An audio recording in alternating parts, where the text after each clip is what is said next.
نبی کریم صلی اللہ علیہ وسلم کے دور میں جب مسلمان مکہ سے مدینہ ہجرت کر کے پہنچے تو یہاں یہودی قوم پہلے سے ہی آباد تھی۔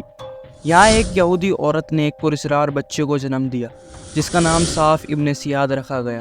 یہ بچہ پیدائشی طور پر کانا تھا۔ ابن سیاد مسلمانوں کے بچوں کے ساتھ کھیلا کرتا تھا۔ ابن سیاد اپنی کچھ عادتوں اور شکل و صورت کی وجہ سے پورے مدینے اور اس کے آس پاس کے علاقوں کے اندر مشہور ہونے لگا، اور وہ عادتیں یہ تھی کہ ابن سیاد اپنے اوپر وحی آنے کا دعویٰ کرتا تھا، اور ساتھ ہی یہ بھی کہا کرتا تھا کہ میں کچھ عجیب و غریب چیزیں بھی دیکھتا ہوں۔ ان عادتوں سے پریشان ہو کر ابن سیاد کی ماں حضور کے پاس گئیں اور اپنے بیٹے کا سارا حال آپ کو بتا دیا، اور حضور سے گزارش کی کہ آپ آ کر اس کا معائنہ کر لیں۔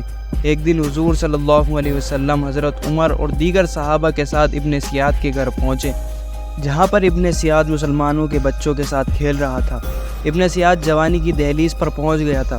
رسول اللہ صلی اللہ علیہ وسلم ابن سیاد کے قریب پہنچے اور اس کی کمر پر ہاتھ پھیر کر فرمانے لگے، کیا تو گواہی دیتا ہے کہ میں اللہ کا رسول ہوں؟ ابن سیاد نے جب یہ سنا تو اس نے کہا، میں گواہی دیتا ہوں کہ آپ اللہ کے رسول ہیں۔ پھر ابن سیاد نے کہا، کیا آپ گواہی دیتے ہیں کہ میں اللہ کا رسول ہوں؟ یہ سن کر حضور نے اسے چھوڑ دیا اور فرمایا، میں اللہ اور اس کے رسولوں پر ایمان لایا۔ پھر حضور نے اس سے فرمایا، میں نے تیرے لیے اپنے دل میں ایک بات سوچی ہے، بتا وہ کیا ہے؟ نبی کریم صلی اللہ علیہ وسلم نے جو بات سوچی تھی وہ قرآن کریم کی سورہ دخان کی 10ویں آیت تھی، جس کا ترجمہ ہے، اس دن کا انتظار کیجئے جس دن آسمان دھواں ظاہر کر دے۔ ابن سیاد نے آپ کی بات سن کر کہا، جو چیز آپ کے دل کے اندر ہے وہ ہے دھواں۔ نبی کریم صلی اللہ علیہ وسلم نے یہ بات سن کر کہا، دور ہٹ، تو اپنی اوقات سے ہرگز آگے نہ بڑھ سکے گا۔ حضرت عمر یہ دیکھ کر کہنے لگے، حضور مجھے اجازت دیجیے میں اس کی گردن اڑا دوں۔ رسول اللہ صلی اللہ علیہ وسلم نے فرمایا، نہیں عمر، اگر یہ وہی دجال ہے جو قیامت سے پہلے ظاہر ہوگا تو اس پہ تو ہرگز قابو نہ پا سکے گا، اور اگر یہ وہ دجال نہیں تو اسے قتل کرنے میں تمہارے لیے کوئی بھلائی نہیں۔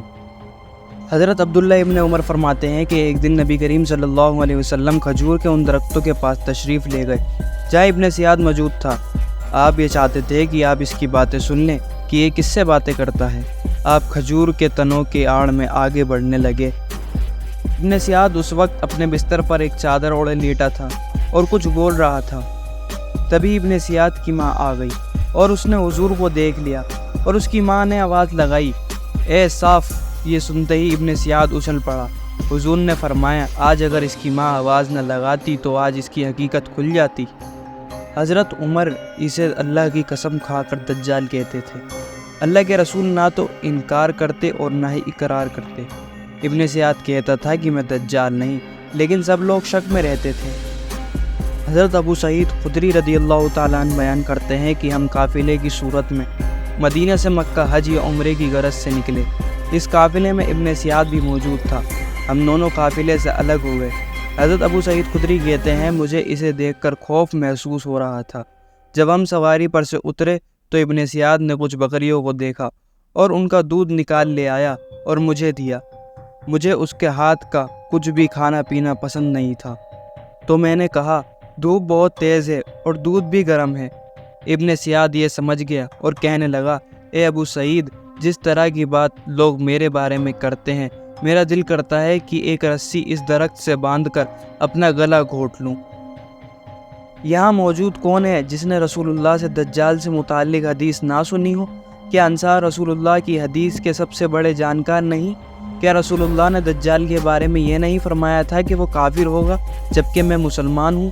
کیا رسول اللہ نے یہ نہیں فرمایا تھا کہ اس کی اولاد نہیں ہوگی جبکہ میں نے مدینہ میں اپنی اولاد کو چھوڑا ہے؟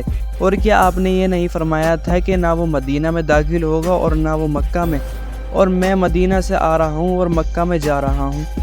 حضرت ابو سعید خدری کہتے ہیں کہ قریب تھا کہ میں اس کی باتوں میں آ جاتا، پر اس کے بعد اس نے ایسی باتیں کی جس کے بعد میرا شک مزید بڑھ گیا۔ اس نے کہا، میں دجال کو جانتا ہوں اور اس کی پیدائش کو بھی، اور یہ بھی کہ وہ اس وقت کہاں ہے۔ ابو سعید نے کہا، تیری تباہی ہو۔ مورخین کا کہنا ہے کہ ابن سیاد یزید ابن معاویہ کے دور تک مدینہ میں زندہ رہا، مگر واقعہ ہیرا کے بعد اچانک غائب ہو گیا۔ علماء اور محدثین کی ایک جماعت کے نزدیک ابن سیاد مسلمان تھا۔ ابن سیاد نے جہاد بھی کیا اور حج بھی کیا۔ اور اس نے مسلمانوں کے بیچ زندگی گزاری، لیکن وہ خود ایسی باتیں کرتا تھا جس سے لوگ اس پر شک کریں۔ بعض علماء کہتے ہیں جو حضور نے 30 جھوٹے دجال کی خبر دی تھی، ابن سیاد ان میں سے ایک تھا۔